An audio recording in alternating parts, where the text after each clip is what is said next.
जय श्री कृष्ण। आप सभी को माघ मास के 8वें दिन की ढेरों शुभकामनाएं और माघ स्नान के 9वें दिन की ढेरों शुभकामनाएं। प्रिय दर्शकों, आज माघ स्नान को आरंभ किए हुए 9वां दिन है और आप सुनेंगे माघ मास महात्म्य में 9वें दिन की कथा 9वां अध्याय। क्योंकि माघ मास महात्म्य और माघ स्नान जो है पूर्णिमा से आरंभ होता है, इसलिए 9 दिन हो गए हैं। आज 9वां दिन है और माघ मास की शुरुआत प्रतिपदा से होती है, इसीलिए माघ मास को आज 8वां दिन है। आप श्रवण कर रहे हैं माघ मास महात्म्य। माघ मास महात्म्य जो कि श्री वेद व्यास जी द्वारा सुनाया जा रहा है।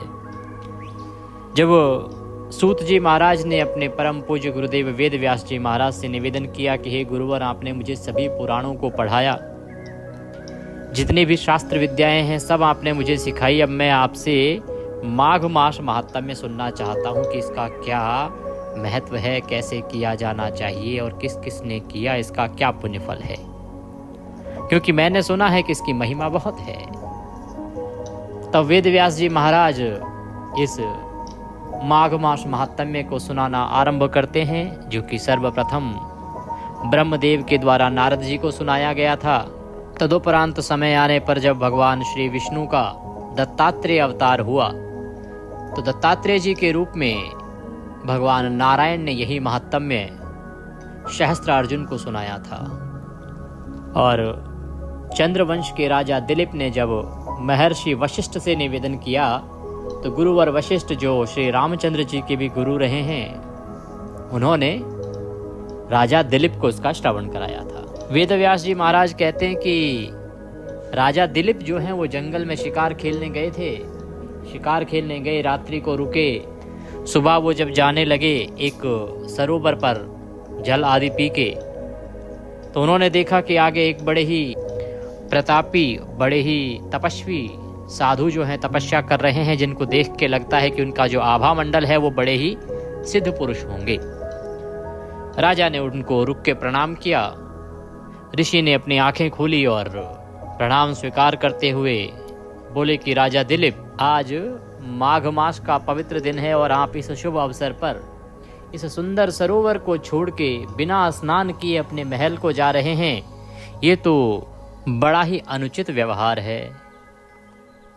तब महाराज दिलीप ने कहा कि हे ऋषिवर, मुझे तो माघ मास की महिमा ज्ञात नहीं है कि ये क्या माघ मास है, क्या इसकी महिमा है, क्यों मुझे इस सरोवर में स्नान करना चाहिए, इससे क्या पुण्य मिलता है, इसका क्या महात्म्य है।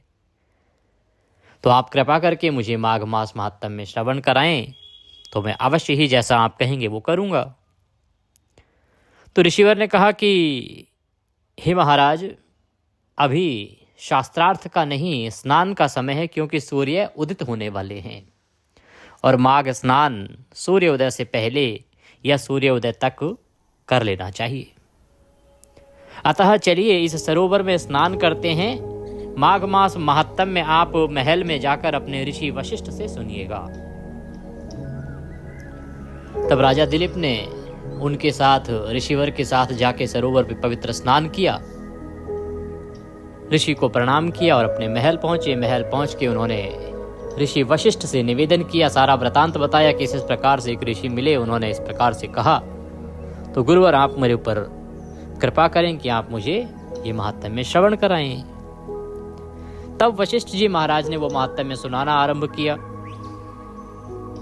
और वहीं वो वर्णन करते हैं कि किस प्रकार से दत्तात्रेय जी ने सहस्त्रार्जुन को ये महात्म्य सुनाया था। तो पिछले 2 दिनों से एक वृतांत चल रहा था, बड़े ही धनवान वैश्य का। एक बड़ा ही धनवान वैश्य था जो कुबेर के सदृश दिखाई देता था, क्योंकि उसके पास धन की कोई कमी नहीं थी। इस पृथ्वी पर एक प्रकार का कुबेर ही था, परंतु इतना धनवान होने के बाद भी भगवान में उसकी पूरी आस्था थी। वो सदा सदकर्म करता था। उसने अनेकों कुएं, तालाब, बावड़ी बनवाए, लोगों के लिए उत्तम से उत्तम पुण्य कार्य किए।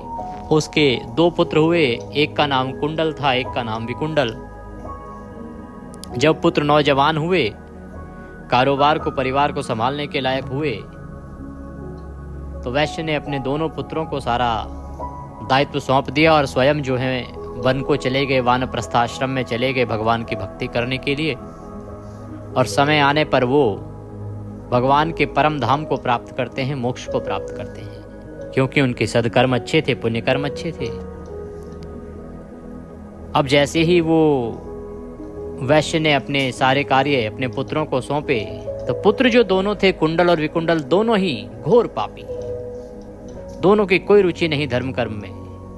केवल जो पैसा मिला पिता के द्वारा, उस सभी पैसे को वो व्यर्थ के कार्यों में लगाते, वेश्यावृत्ति में लग गए, जुए में लग गए, भांति भांति की लत उनको पड़ गई और सर्व अधर्म के कार्य करने शुरू कर दिए। समय के साथ साथ सारा धन अपव्यय हो गया, समाप्त हो गया। अब वो दरिद्री हो गए दोनों भाई। जब धन समाप्त हो गया तो जितने भी चाटुकार थे, आसपास घूमते थे, सबने छोड़ दिया। अब तो हालत ऐसी आ गई कि वो भोजन के लिए तरसने लगे, चोरी करनी शुरू की, राजा के भय से जंगल में रहने लगे, और जंगल में रहते रहते ही एक को शेर मार के खा गया और एक सांप के काटने से मृत्यु को प्राप्त हुआ। दोनों को यमलोक में यमदूतों द्वारा ले जाया गया। वहाँ चित्रगुप्त ने उनके कर्मों को देखा तो बड़ा भाई जो कुंडल था, उसको घोर नरक में डालने की आज्ञा दी गई कि इसे घोर नरक में यातना दी जाए, क्योंकि इसने अनेकों पाप कर्म किए हैं, इसने कोई पुण्य कर्म नहीं किया। परंतु विकुंडल जो था, उसके लिए कहा गया कि इसे स्वर्ग में ले जाया जाए और इसे स्वर्ग की सभी सुखों का उपभोग करने का अवसर दिया जाए, क्योंकि इसने बड़ा ही उत्तम कर्म किया है। तो जब विकुंडल को स्वर्ग में ले जाया जाने लगा तो विकुंडल को बड़ा आश्चर्य हुआ, क्योंकि किए तो उसने भी पाप ही पाप थे। तो उसने यमदूत से हाथ जोड़ के निवेदन किया कि आप मुझे बताएं कि आखिर मैंने ऐसा कौन सा पुण्य कर्म किया है जिसके कारण मुझे स्वर्ग प्राप्त हुआ है, क्योंकि जितना मैं जानता हूं मैंने भी वही पाप किए हैं जो मेरे भाई ने किए थे। तब यमदूत उन्हें सारा वृतांत बताते हैं कि कैसे एक ऋषि पुत्र के साथ जब वो वन में घूम रहे थे तो उन्होंने 2 दिन अनजाने में यमुना नदी में माघ मास का स्नान कर लिया था।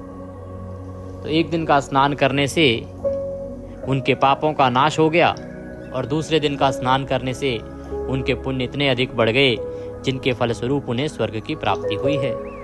बड़ा सारा वार्तालाप होता है जब बड़ी ज्ञान की बातें उस यमदूत के द्वारा विकुंडल को कही जाती हैं, तो विकुंडल निवेदन करता है कि हे दूत, मित्र प्रेम की चिंता न करते हुए तुम मुझको इतना बताने की कृपा करो कि कौन से कर्म करने से मनुष्य यमलोक को प्राप्त नहीं होता, कि आदमी क्या काम करे, यह मनुष्य क्या काम करे जिससे कि यमलोक की प्राप्ति ना हो, क्योंकि तुम सर्वज्ञ हो, तुम सब जानते हो, तुम सब जगह स्थित रहते हो। इस प्रकार से जो विकुंडल है उसने निवेदन किया यमदूत से। तो अब हम सुनेंगे कि वो कौन से कर्म हैं जिनको यदि मनुष्य करता है तो उसे यमलोक की प्राप्ति नहीं होती, यम यातना नहीं झेलनी पड़ती। यही वृतांत आज के अध्याय में हम श्रवण करेंगे। कथा को आगे बढ़ाएं उससे पहले आपसे निवेदन है कि यह पवित्र माघ मास महात्म्य का वीडियो है तो कृपया इसे एक बार लाइक अवश्य कर दीजिएगा। परमेश्वर वासुदेव की कृपा प्राप्त करने के लिए कमेंट बॉक्स में अवश्य लिखिएगा जय श्री हरि या ओम नमो भगवते वासुदेवाय। आप देख रहे हैं देवभूमि ज्योतिष संस्थान का प्रतिष्ठित यूट्यूब चैनल देवभूमि धार्मिक। हम यहाँ सभी व्रत और त्योहारों की सही शास्त्रीय जानकारी प्रदान करते हैं, क्योंकि हमारी 4 पीढ़ियाँ इसी पांडित कर्म में बीती हैं, तो हमारे पास वो सैकड़ों साल पुराने ग्रंथ उपलब्ध हैं जिनके माध्यम से हम आपको सही महात्म्य और कथाएं आदि सुनाते हैं। यदि आप इनका लाभ लेना चाहते हैं तो चैनल को अभी सब्सक्राइब कीजिए और बेल आइकन को प्रेस कीजिए। जो घंटी का निशान बना हुआ आएगा वहाँ पर उसको अवश्य दबाइएगा, तभी आपको हमारे वीडियो प्राप्त होंगे। और अब आप हमारे व्हाट्सएप चैनल पर भी जुड़ सकते हैं। व्हाट्सएप के माध्यम से व्हाट्सएप ग्रुप में जुड़ने के लिए जो हमारा नंबर है, व्हाट्सएप नंबर जिस पे आप दक्षिणा आदि भेजते हैं, वीडियो के अंत में एक नंबर आएगा 900 से, उस पर व्हाट्सएप पे मैसेज लिखिएगा, अपना नाम लिखिएगा और कहिएगा कि आपके नंबर को ऐड कर दिया जाए, तो हम ग्रुप में ऐड कर देंगे। उससे क्या होगा कि आपको सभी जानकारी सीधे आपके मोबाइल पर आती रहेंगी। ऐसी बहुत सी छोटी छोटी जानकारियाँ होती हैं जिनके विषय में हम वीडियो नहीं बना पाते हैं, वो भी हम समय समय पर आपको ग्रुप में भेजते रहते हैं। आइए प्रिय दर्शकों, अब कथा को आगे बढ़ाते हैं। भगवान नारायण का ध्यान करते हैं, तदुपरांत परम पूज्य गुरुदेव के चरणों की वंदना करते हुए आगे बढ़ते हैं। शांताकारं भुजगशयनं पद्मनाभं सुरेशं विश्वाधारं गगनसदृशं मेघवर्णं शुभांगं लक्ष्मीकान्तं कमलनयनं योगिरविन्दनगम्यं वन्दे विष्णुं भवभयहरं सर्वलोकैकनाथं। बोले विष्णु भगवान की जय। या देवी सर्वभूतेषु मां सरस्वती रूपेण संस्थिता नमस्तस्यै नमस्तस्यै नमस्तस्यै नमो नमः। बोले सरस्वती महारानी की जय। बोले प्रथम पूज्य गणेश जी महाराज की जय। बोले माघ मास महात्म्य की जय। बोले माघ मास की जय। आप सभी दर्शकों को, आप सभी श्रोतागण को मेरा नमस्कार। आइए आज की कथा को आगे बढ़ाते हैं। तो जब यमदूत से इस प्रकार से निवेदन किया विकुंडल ने कि मुझे वो कर्म बताओ जिनके करने से इस मनुष्य को यम यातना नहीं झेलनी पड़ती और यमलोक नहीं जाना पड़ता, वो कौन से कर्म है। यह सुन के यमदूत कहने लगा कि हे विकुंडल, तुमने बड़ी सुंदर बात पूछी है। यद्यपि मैं पराधीन हूं, फिर भी तुम्हारे स्नेहवश अपनी बुद्धि के अनुसार बतलाता हूं। कहते कि मैं पराधीन आप जानते होंगे कि जो दूसरे के अधीन हो, क्योंकि यमदूत जो है वो यमराज के अधीन रहते हैं। कहते कि मेरे स्वामी यमराज हैं, पर क्योंकि तुम्हारा बड़ा अच्छा स्नेह है मुझसे, बड़ा प्रेम है, और प्रेम तो होना ही है प्रिय दर्शकों, क्योंकि जो मनुष्य स्वर्ग जा रहा हो और वह स्वयं कहे कि भाई मैंने तो पुण्य कर्म किए ही नहीं, मुझे यहाँ क्यों ले जाया जा रहा है, तो उसके साथ प्रेम हो ही जाता है। उसने कहा कि जो तुम अब पवित्र हो गए हो, तुम्हारे विचार जो पवित्र हो गए हैं, तो मुझे तुम्हारे साथ बड़ा स्नेह हो गया है विकुंडल, इसीलिए मैं अवश्य ही तुम्हें स्नेहवश अपनी बुद्धि के अनुसार सब बतलाता हूं। कहते कि जो प्राणी काया वाचा और मनसा इनसे कभी दूसरों को दुख नहीं देते, वे यमलोक में नहीं जाते। काया वाचा मनसा, तीन चीजों से जो किसी को दुख नहीं देते। काया अर्थात अपने शरीर के द्वारा किसी को कष्ट नहीं पहुंचाते, अर्थात किसी को मारते नहीं, पीटते नहीं, किसी पे हाथ नहीं उठाते, कारण किसी का अहित नहीं करते। वाचा अर्थात वाणी के द्वारा, जो वाणी के द्वारा किसी को ठेस नहीं पहुंचाते, सदा उत्तम वचन बोलते हैं, मीठे वचन बोलते हैं, कड़वे वचन नहीं बोलते, किसी का दिल नहीं दुखाते, किसी का अकारण अपमान नहीं करते। तो वाणी पर जिनका पूर्ण नियंत्रण है और जो वाणी के द्वारा किसी का दिल नहीं दुखाते। और मनसा, अपने मन से जिनका मन भी बड़ा साफ है, वो मन में किसी के प्रति कोई मैल नहीं रखते, मन में किसी के प्रति कोई वैर भाव नहीं रखते। तो ऐसे जो मनुष्य हैं उनको कभी भी यमलोक देखना नहीं पड़ता। ऐसे मनुष्य कभी यमलोक में नहीं जाते। पर अब आज के समय में तो ऐसा हो पाना और मिल पाना बड़ा मुश्किल है, क्योंकि इतना बड़ा जीवन है, इसमें कभी न कभी वाणी से हम ठेस भी पहुंचा देते हैं। और आजकल तो वाणी तो खूब चलती है लोगों की, और मन में तो आजकल ईर्ष्या भाव खूब भरा हुआ है। कुछ कलयुग की देन है ये, तो कलयुगी मनुष्य जब होगा तो इस प्रकार का नियंत्रण हो पाना तो बड़ा मुश्किल है। तो यमदूत आगे कहते हैं कि हिंसा करने वाले वेद, यज्ञ, तप और दान से भी उत्तम गति को नहीं पाते। कहते हैं कि जो मनुष्य यदि हिंसा करता है, जो हिंसक स्वभाव का है, तो हिंसा करने वाला मनुष्य चाहे जितने मर्जी तप कर ले, जितना मर्जी भजन कर ले, दान कर ले, वह उत्तम गति को प्राप्त नहीं करता, उसकी मुक्ति नहीं होती। अहिंसा सबसे बड़ा धर्म, तप और दान ऋषियों ने बताया है। कहते हैं कि हे विकुंडल, इस पृथ्वी पर अहिंसा ही सबसे बड़ा धर्म है, और तप और दान जो है ना, उससे भी बढ़ के अहिंसा को ऋषियों ने बताया है। सबसे बड़ा तप भी अहिंसा है और सबसे बड़ा दान भी अहिंसा है। तो मनुष्य को अहिंसा को अपनाना चाहिए और हिंसा से बचना चाहिए। जो मनुष्य जल या पृथ्वी पर रहने वाले जीवों को अपने भोजन के लिए मारते हैं, वे कालसूत्र नामक नरक में पड़ते हैं और वहां पर अपना मांस खाते हैं और रक्त पीप पान करते हैं तथा पीप की कीचड़ में उनको कीड़े काटते हैं। यमदूत कहते हैं कि हे विकुंडल, जो मनुष्य हिंसा करता है अपने जीवन में, जिसने हिंसा का मार्ग अपनाया है, वो हिंसा करने वाला मृत्यु के बाद जब हमारे लोक यमलोक में लाया जाता है तो वहाँ उसे कालसूत्र नामक एक घोर नरक है, उसमें डाल दिया जाता है। और उसमें जब वो डाल दिया जाता है तो वहाँ उसको भोजन नहीं मिलता। जब उसे भूख लगती है, वो भूख के मारे तड़पता है और तड़प तड़प कर अपना ही मांस खाने लगता है।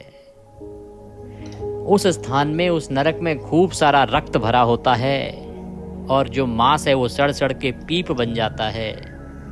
वह जीव जब उसको ना खाने को मिलता ना पीने को मिलता तो अपना ही मांस खाता है और पानी के स्थान पर उसी रक्त को और जो पीप बह रहा होता है उसी का वह पान करता है। और उस पीप के बन जाने के कारण, उस सड़न के कारण उसमें अनेकों कीड़े बन जाते हैं और वो कीड़े उस जीव को काटने लगते हैं, खाने लगते हैं। इस प्रकार से वो अनेकों वर्षों तक वह यातना भोगता है। उस यातना को पूरा करने के बाद, हजारों वर्ष के बाद जब उसे जन्म मिलता है तो वह जन्म से ही जन्मांध होता है, अर्थात जन्म से ही या तो अंधा होता है। जो हिंसा करने वाला था, जो हिंसक होता है, वो या तो जन्मांध होता है, जन्म से ही अंधा होता है, या काने होते हैं ये, या कुबड़े होते हैं, या लूले होते हैं, या लंगड़े होते हैं, अर्थात किसी के हाथ नहीं होता, होता है तो काम नहीं करता, या टांग नहीं होती, होती है तो काम नहीं करती। दरिद्री होते हैं, दरिद्र अर्थात अत्यंत गरीब होते हैं, और अंगहीन होते हैं। कुछ ऐसे होते हैं जो पैदा होते ही बिना अंग के हैं, उनके कोई न कोई एक अंग नहीं होता है। तो जितने भी लोग हिंसा करते हैं उनका आने वाला जन्म अनेकों यातनाएं सहने के बाद होता है, और वो भी इस प्रकार का होता है जिसमें उनके शरीर का अंग नहीं होता, वो अंग भंग के रूप में उत्पन्न होते हैं। इसीलिए हे विकुंडल, जो अपने लिए इस लोक तथा परलोक में सुख की इच्छा करते हैं, जो मनुष्य चाहता है कि इस लोक में भी वह सुखी रहे और परलोक जाकर भी उसे सुख ही प्राप्त हो और उसे उत्तम काया प्राप्त हो, अगले जन्म में उसे अच्छा शरीर प्राप्त हो, तो ऐसे मनुष्य को कभी भी काया, वाचा तथा मन में दूसरों का द्रोह नहीं करना चाहिए, दूसरों का अहित नहीं करना चाहिए, दूसरों का नुकसान नहीं करना चाहिए। कहते हैं जो हिंसा नहीं करते उनको किसी प्रकार का भय नहीं होगा। कि देखिए, इसका सबसे उत्तम तरीका यह है कि आप हिंसा ना करें। अगर हिंसा नहीं है आपके भीतर तो आपको किसी प्रकार का कोई भय नहीं, आपको यम यातना भी नहीं मिलेगी, यमलोक जाने की भी आवश्यकता नहीं, स्वर्ग में जाओगे और जब अगला जन्म होगा वह भी उत्तम योनि में उत्तम जन्म प्राप्त होगा। कहते हैं जिस तरह सीधी और टेढ़ी दोनों प्रकार की बहने वाली नदियां समुद्र में मिल जाती हैं, वैसे ही सब धर्म अहिंसा में प्रवेश कर जाते हैं। ये विकुंडल, नदी चाहे कोई भी क्यों ना हो, चाहे वो सीधी बहती हो चाहे टेढ़ी बहती हो, अंत उसका समुद्र में ही होता है, अर्थात वो अंत में समुद्र में ही मिल जाती है। इसके अतिरिक्त उसका अंत नहीं है, उसको एक ना एक दिन मिलना समुद्र में ही है। कोई घूम घूम के टेढ़ी मेढ़ी होके जाती है, कोई सीधी समुद्र पहुंच जाती है, परंतु उसकी जो मंजिल है वह समुद्र ही है और वह समुद्र में मिल जाती है। उसी प्रकार से धर्म चाहे कोई भी क्यों ना हो, वह धर्म एक ना एक समय पर हिंसा में प्रवेश कर ही जाता है। ब्रह्मचारी, गृहस्थ, वानप्रस्थी तथा यति सभी अपने अपने धर्म का पालन करने और जितेंद्रिय रहने से ब्रह्मलोक को प्राप्त करते हैं। जो जलाशय आदि बनाते हैं और सदैव 5 यज्ञ करते हैं वे यमपुरी में नहीं जाते। कहते हैं विकुंडल, जो मनुष्य ब्रह्मचारी है या गृहस्थी है, चाहे वो वानप्रस्थी है, वानप्रस्थ जब रिटायरमेंट हो जाती थी, पहले रिटायरमेंट की उम्र हो जाती थी तो वह मनुष्य वन को गमन कर जाता था और वहाँ भगवान की भक्ति करता था, केवल भगवान में आलीन हो जाता था, उसे वानप्रस्थी कहते हैं। तो कहते हैं कि ये जो 3 प्रकार की मैंने अवस्थाएं बताई हैं, ये सभी लोग अपने अपने धर्म का पालन करते हैं और अपने अपने धर्म का पालन करने से ये जितेंद्रिय हो जाते हैं। इनका अपनी इंद्रियों पर पूर्ण नियंत्रण रहता है और जितेंद्रिय रहने से ये ब्रह्मलोक को प्राप्त करते हैं, ब्रह्मा जी के लोक में जाते हैं। जो जलाशय आदि बनाते हैं और सदैव 5 यज्ञ करते हैं वे यमपुरी नहीं जाते। कहते हैं विकुंडल, एक और उपाय है कि जो मनुष्य जलाशय बनाता है, जलाशय अर्थात लोगों के लिए, राहगीरों के लिए जल के लिए कुएं, पहले कुएं खुदवाए जाते थे, आजकल प्याऊ लगवाई जाती हैं, ठंडे पानी का इंतजाम किया जाता है। तो जो लोगों को जल पीने की सुविधा देता है और सदैव 5 यज्ञों का पालन करता है, वह मनुष्य भी कभी यमपुरी नहीं जाता। जो इंद्रियों के वशीभूत नहीं है और वेदवादी और नित्य ही अग्नि अर्थात हवन आदि का पूजन करते हैं, वे स्वर्ग को जाते हैं। युद्ध भूमि में जो शूरवीर मर जाते हैं वे सूर्यलोक को प्राप्त होते हैं। जो अनाथ स्त्री शरण में आए हुए तथा ब्राह्मण की रक्षा के लिए प्राण देते हैं वे कभी स्वर्ग से नहीं लौटते। कि यदि कहीं आपको अनाथ स्त्री दिखाई दे, उसकी रक्षा आप कीजिए, स्वच्छ भाव से उसकी रक्षा करेंगे तो उसकी रक्षा करने वाला कभी स्वर्ग से वापस नहीं आता, उसे अवश्य ही स्वर्ग की प्राप्ति होती है। जो शरण में आए हुए की रक्षा करता है या जो ब्राह्मण की रक्षा करता है या ब्राह्मण की रक्षा के लिए जो प्राण देता है, अनाथ स्त्री की रक्षा में यदि आप प्राण अपने गवाते हैं तो स्वर्ग प्राप्त होगा। अगर शरण में आए हुए की रक्षा के लिए आप प्राण गवाते हैं तो स्वर्ग प्राप्त होगा। और ब्राह्मण की रक्षा के लिए यदि कोई मनुष्य प्राण गवाता है तो ऐसा मनुष्य कभी स्वर्ग से वापस नहीं आता, सदा सदा वह स्वर्ग में वास करता है, उसकी उत्तम गति होती है। जो मनुष्य लूले, लंगड़े, वृद्ध, अनाथ तथा गरीबों का पालन करते हैं वह भी स्वर्ग में जाते हैं। और जो मनुष्य गौओं के लिए पानी का आश्रय करते हैं तथा कुआं, तालाब, बावड़ी बनवाते हैं वे सदैव स्वर्ग में निवास करते हैं। जैसे जैसे जीव इनमें पानी पीते हैं वैसे ही उनका धर्म बढ़ता है और जल से ही मनुष्य के प्राण हैं, इसलिए जो प्याऊ आदि लगाते हैं वह अक्षय स्वर्ग को प्राप्त होते हैं। कहते हैं कि देखो, जो कुआं, तालाब, बावड़ी बनवाता है ना, वो मनुष्य सदा स्वर्ग में वास करता है, इसको समझने की आवश्यकता है। या जो प्याऊ लगवाता है वह सदा स्वर्ग में वास करता है, इसको समझने की आवश्यकता है। आपने प्याऊ लगवाई या कुआं खुदवाया, उससे आपको पुण्य प्राप्त हुआ, उस पुण्य के फल से आप स्वर्ग में गए। मृत्यु पर्यंत, मृत्यु जब समाप्त आई आपकी तो मृत्यु के बाद आपको स्वर्ग प्राप्त हुआ। अब स्वर्ग क्या है कि जब तक आपके पुण्य रहेंगे तब तक स्वर्ग में रहेंगे, फिर वापस आपको जन्म देके भेज दिया जाता है।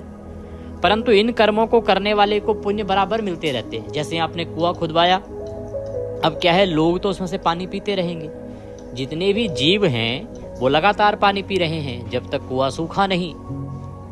तो जैसे जैसे पानी पीते जा रहे हैं वैसे वैसे उनका पुण्य आपको लगता जा रहा है, जबकि आप इस पृथ्वी से जा चुके हैं। तो आपको एक प्रकार से रिटर्न आ रहा है, उसका रिटर्न इतना ज्यादा आ रहा है कि आपको स्वर्ग में सुख प्राप्त हो रहा है। उसके बदले में आपको पुण्य आपके जाने के बाद भी मिलते रहते हैं। इसीलिए ये जो कर्म है उत्तम कहे जाते हैं। यदि आप किसी के लिए जलाशय बनवाते हैं, कुआं तालाब बावड़ी खुदवाते हैं, प्याऊ लगवाते हैं, तो उससे जाने के बाद भी जब जब उससे पानी पिया जाएगा उसका पुण्य आपको मिलता रहेगा, और ऐसा मनुष्य कभी स्वर्ग से वापस नहीं आता। वो यमदूत कहते हैं कि जल जो है ना वो मनुष्य के जीवन के लिए आवश्यक है, जल से ही तो जीवन है।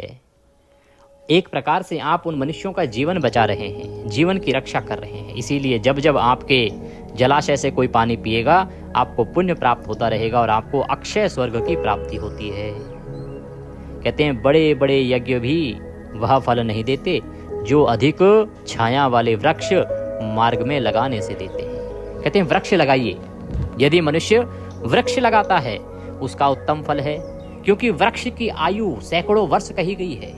वृक्ष लगाने से आपको अनंत पुण्य की प्राप्ति होती है। वृक्ष लगाना पुण्यदायी है, और जब जब उसकी शीतल छाया का कोई लाभ लेगा, क्योंकि सदैव ग्रीष्म ऋतु को तो आना ही है, उस तपिश से जब आप किसी को राहत देंगे, उस वृक्ष में जितने पक्षी आके बैठेंगे उनको शरण मिलेगी, उनके घोंसलों को स्थान मिलेगा, जितनी चींटियां वहां पर आके अपना आश्रय लेंगी उन सब का पुण्य आपको मिलता रहेगा, और तब तक मिलता रहेगा जब तक वह वृक्ष रहेगा। इसीलिए आपके जाने के बाद भी उसका पुण्य आपको मिलता रहेगा। तो वृक्षारोपण करना चाहिए। कहते हैं कि देखो यज्ञ आप करते हो, एक बार करते हो, यज्ञ का पुण्य आपको मिल गया, लेकिन यदि आप वृक्ष लगवाते हो तो आपने लगवाया एक बार है, लेकिन लोगों को और जीवों को राहत उससे बराबर मिल रही है। वो सदा सदा आपको पुण्य देने वाला है, प्रतिदिन पुण्य देने वाला है। इसीलिए यज्ञ से बड़ा कार्य वृक्ष लगवाना है। आप वृक्षारोपण करें। कहते हैं जो अच्छे फल और अच्छी छाया वाले मार्ग में वृक्षों को काटता है वह नरकगामी होता है। तुलसी का पौधा लगाने वाला सब पापों से छूट जाता है, और जिस घर में तुलसी वन है वह घर तीर्थ के समान है, और उस घर में कभी यमदूत नहीं जाते। तुलसी की सुगंध से पितरों का चित्त आनंदित हो जाता है और वे विमान में बैठकर विष्णु लोक को जाते हैं। कहते हैं कि यदि कोई मनुष्य छायादार वृक्ष जो है उनको काटता है, फलदार वृक्ष जो है उनको काटता है, तो उसको घोर पाप लगता है, क्योंकि वो जीवों की हत्या तो कर ही रहा है। जो अनेकों जीवों के वो शरण स्थल हैं, जो जीव वहां आके शरण लेते हैं, रात्रि को जो परिंदे आके वहां बैठते हैं, जिनके वो घोंसले हो सकते हैं, उनके आश्रय को छीन रहे हैं। ऐसे मनुष्य को घोर नरक की प्राप्ति होती है। इसीलिए कभी भी छायादार और फलदार वृक्ष को नहीं काटना चाहिए। यमदूत कहते हैं कि मनुष्य को तुलसी का पौधा लगाना चाहिए, तुलसी का वन लगाना चाहिए, क्योंकि तुलसी का पौधा जब घर में होगा तो उससे आपके पितृ प्रसन्न होते हैं, क्योंकि तुलसी के पौधे से जो सुगंध आती है वह पितरों को प्रसन्न करती है।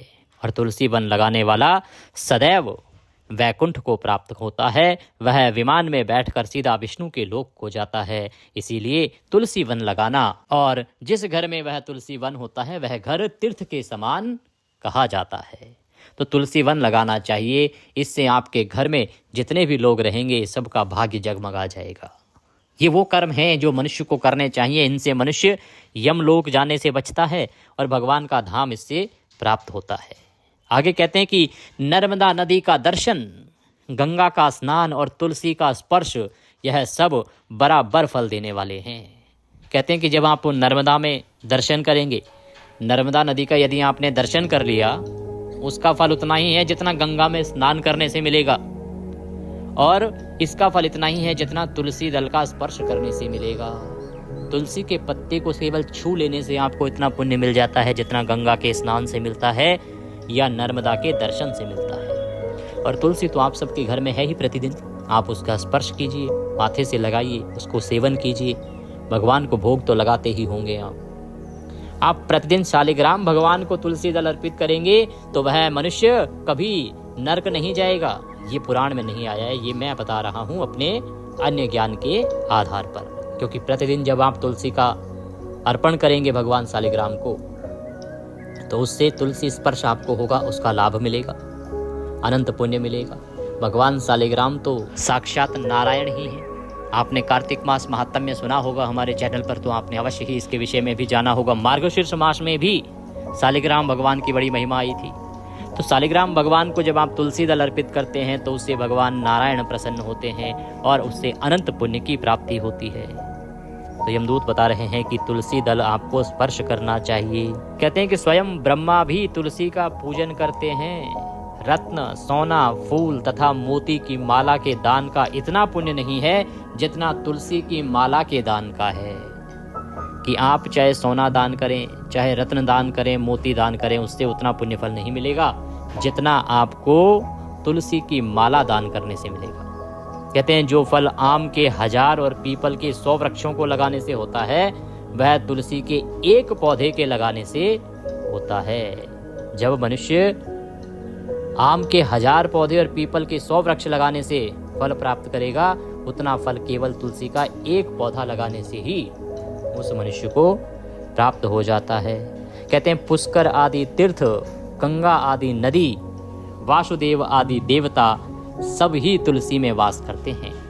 जो एक बार, 2 या 3 बार रेवा नदी से उत्पन्न शिव मूर्ति की पूजा करता है अथवा स्फटिक रत्न के पत्थर से आप निकले हुए तीर्थ में, पर्वत या वन में रखी हुई शिव की मूर्ति की पूजा करता है और सदैव ओम नमः शिवाय मंत्र का जाप करता है, यमलोक की कथा भी नहीं सुनता, प्रसंग, शत्रुता, अभिमान से शिव पूजा के समान पापों को नष्ट करने वाला तथा कीर्ति देने वाला 3 लोक में और कोई काम नहीं है। कहते कि आप भगवान शिव की पूजा करें, भगवान शिव के ओम नमः शिवाय का जाप करें। कहीं यदि आपको जंगल में शिवलिंग मिल जाए, उसको बनवा दीजिए मंदिर जैसा, या उसकी सेवा पूजा कीजिए, उससे अत्यंत पुण्य की प्राप्ति होती है और वह मनुष्य कभी यमलोक नहीं देखता। प्रसंग, शत्रुता, अभिमान से शिव पूजा के समान पापों को नष्ट करने वाला तथा कीर्ति देने वाला 3 लोक में और कोई काम नहीं है। कि जो भगवान शंकर की आराधना करता है, भगवान शिव की पूजा करता है, उसके समान पापों को नष्ट करने वाला और कोई कार्य नहीं है और कोई पाठ नहीं है। अतः मनुष्य को भगवान शंकर के ओम नमः शिवाय मंत्र का जाप करना चाहिए और जितना हो सके उनकी पूजा करनी चाहिए। आगे यमदूत कह रहे हैं कि जो शिवालय स्थापित करते हैं वे शिवलोक में जाते हैं। ब्रह्मा, विष्णु तथा शिव का मंदिर बनाकर मनुष्य वैकुंठवासी होता है। कि जो केवल शिवालय स्थापित करेगा, शिव जी की प्रतिमा स्थापित करेगा, वह मनुष्य शिव जी के धाम को जाएगा। परंतु जो शिव जी, ब्रह्मदेव और भगवान विष्णु के लिए मंदिर बनवाएगा, उसे वैकुंठ मिलेगा, उसे नारायण का धाम प्राप्त होगा। जो भगवान की पूजा के लिए फूलों का बाग लगाते हैं, ऐसे बाग जहां से भगवान की पूजा के लिए फूल लाए जा सकें, वे धन्य हैं। और जो माता पिता, देवता और अतिथियों का सदैव पूजन करते हैं, वे ब्रह्मलोक को प्राप्त करते हैं। यदि आपके माता पिता हैं तो वो स्वयं साक्षात भगवान हैं, उनकी सेवा कीजिए, जितना हो सके उनकी सेवा कीजिए, देवताओं की सेवा कीजिए। और जो अतिथि आपके घर आते हैं उनका सत्कार कीजिए, उनका पूजन कीजिए। क्योंकि यमदूत कह रहे हैं यहाँ पर कि जो इन 3 कार्यों को करता है वह ब्रह्मलोक को प्राप्त करता है, उसे यम यातना या यमलोक आना नहीं पड़ता। इस प्रकार से यहाँ पर यमदूत जब विकुंडल ने पूछा कि वो कौन से कर्म हैं जिनको करने से मनुष्य यम लोक में आने से बच सकता है, कैसे मनुष्य की गति हो सकती है, वो कौन से कर्म हैं जिनको यदि मनुष्य अपने जीवन में कर लेता है तो उसे यमलोक नहीं देखना पड़ता, तब यमदूत उन्हें ये सारा वृतांत श्रवण करा रहे हैं। कहते हैं कि जो मनुष्य भगवान शिव की आराधना करता है, त्रिदेवों के लिए मंदिर बनाता है, जो तुलसी का वन लगाता है, तुलसी का एक पौधा लगाता है, तुलसी को स्पर्श करता है, वह मनुष्य धन्य है और ऐसे मनुष्य को कभी यमलोक नहीं आना पड़ता। बोलिए विष्णु भगवान की जय। इसी के साथ आज का यह अध्याय यहाँ पूर्ण होता है। कल हम इससे आगे का वृतांत श्रवण करेंगे। आज की कथा के निमित्त यदि दक्षिणा आदि कुछ भी अर्पित करना चाहते हैं तो स्क्रीन पर नंबर आ रहा होगा 900 से, आप उस पर भेज सकते हैं, या जो QR कोड साथ में दिया गया है उसको स्कैन करके भी सीधे हमारे बैंक खाते में भेज सकते हैं। अब आप हमारे साथ व्हाट्सएप ग्रुप पर भी जुड़ सकते हैं। जुड़ना चाहते हैं तो स्क्रीन पर नंबर आ रहा है 900 से, उस पर व्हाट्सएप मैसेज लिखिए और कहिए कि आपके नंबर को ग्रुप में ऐड कर दिया जाए, तो हम आपको अपने ग्रुप में ऐड करेंगे। फिर आपको सभी जानकारी सीधे मोबाइल पर आती रहेंगी। प्रिय दर्शकों, मकर संक्रांति आने को है। मकर संक्रांति और जो पर्व है एकादशी का, दोनों एक साथ हैं। लगभग 22-23 साल बाद ऐसा योग बन रहा है। आज से 22-23 साल पहले भी ऐसा ही संयोग बना था, जब एकादशी और ये मकर संक्रांति एक साथ आई थी। बड़ा उत्तम योग है, इसका लाभ लीजिए, जितना हो सके लाभ लीजिए, दोनों हाथों से लूट लीजिए। मैं तो यही कहूँगा, बहुत पुण्य है इस दिन पर। 14 तारीख आपके जीवन में बहुत अधिक पुण्य लेके आ रही है। जितना हो सके दान कीजिएगा, दिल खोल के दान कीजिएगा, जितनी सामर्थ्य उसके अनुसार कीजिएगा। मैं नहीं कहूँगा कि आपको अधिक पैसा खर्च करना है, धन खर्च करना है, पर जितना भगवान ने दिया है उसके अनुसार अवश्य कीजिएगा, क्योंकि ये दिन जीवन में बार बार नहीं आता। जितना हो सकेगा आप दान करेंगे तो उतना ही आपके जीवन का कल्याण होगा। कुछ और कहना चाहें, पूछना चाहें, कमेंट बॉक्स में लिख के पूछ लीजिएगा, या व्हाट्सएप के माध्यम से भी पूछ सकते हैं। आपके लिए सभी वीडियो मैंने अपलोड किए हैं। मकर संक्रांति पर बहुत सारे नाम लिए जाते हैं, बहुत सारे जो नियम है उनको उठाया जाता है। राम नाम का नियम कैसे लेना है, सौंसेरी का नियम कैसे लेना है, राम जी के कलेवा, राम जी की पत्तल कैसे निकालनी है, इन सभी के वीडियो मैंने अपने चैनल पर अपलोड किए हैं। उनका लाभ ले सकते हैं, उनको देखिए। और 14 वस्तुएं क्या दान दें, कैसे दान दें, उसके बारे में मैंने पहले भी जानकारी आपको दी है, वो वीडियो भी आप देखें, उनका लाभ लें और इस दिन को जितना हो सके बड़े से बड़ा बना के खूब सारा पुण्य अर्जन करें। भगवान सबका कल्याण करें। हरे कृष्ण।